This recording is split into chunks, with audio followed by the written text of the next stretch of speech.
ఈ consensus build చేసి చేయాలనుకుంటున్నాం అధ్యక్ష. ఉన్న పలంగా మేమేదో కూలగొట్టేస్తాం, మేమేదో కట్టేస్తామని ఇట్లాంటి ప్రచారాలు మానండి. నిన్నగాక మన ఒక అపార్ట్మెంట్కి సంబంధించిన బాధితులు ఆపండి ఆపండి అంటారు. మేము అడగనే లేదు, మీకు ఈ ప్రాబ్లం ఉందని చెప్తున్నాం.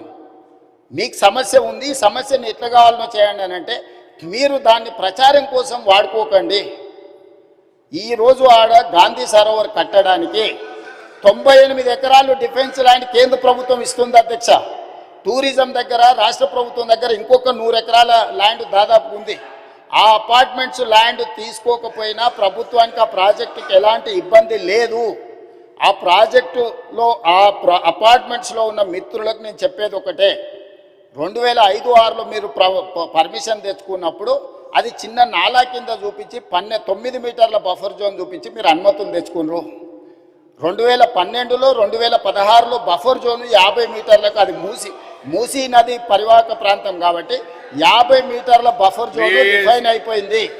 50 మీటర్ల ప్రకారం మార్క్ చేస్తే సగం అపార్ట్మెంట్స్ ఈరోజు బఫర్ జోన్లో ఉన్నాయి. రేపు భవిష్యత్తులో అది కొనుక్కోవడానికి అమ్ముకోవడానికి పనికిరాదు. రేపు భవిష్యత్తులో ఏమీ చేసుకోలేరు, మీకు నష్టం జరుగుతుందని మాత్రమే చెప్తున్నాము. వాళ్ళకి ఇష్టమైతే ఆ ల్యాండ్ ప్రభుత్వ అభివృద్ధిలో భాగస్వామ్యం ఇప్పుడు చేస్తే వాళ్ళకు నష్టపరిహారం ఇచ్చి ప్రత్యామ్నాయం చూపించడానికి మాకు అభ్యంతరం లేదు అధ్యక్ష. ఎవరిని నిరాశ్రయులను చేస్తలేము అధ్యక్ష. అధ్యక్ష నా సూచన ఒక్కటే అధ్యక్ష, నా సూచన ఒక్కటే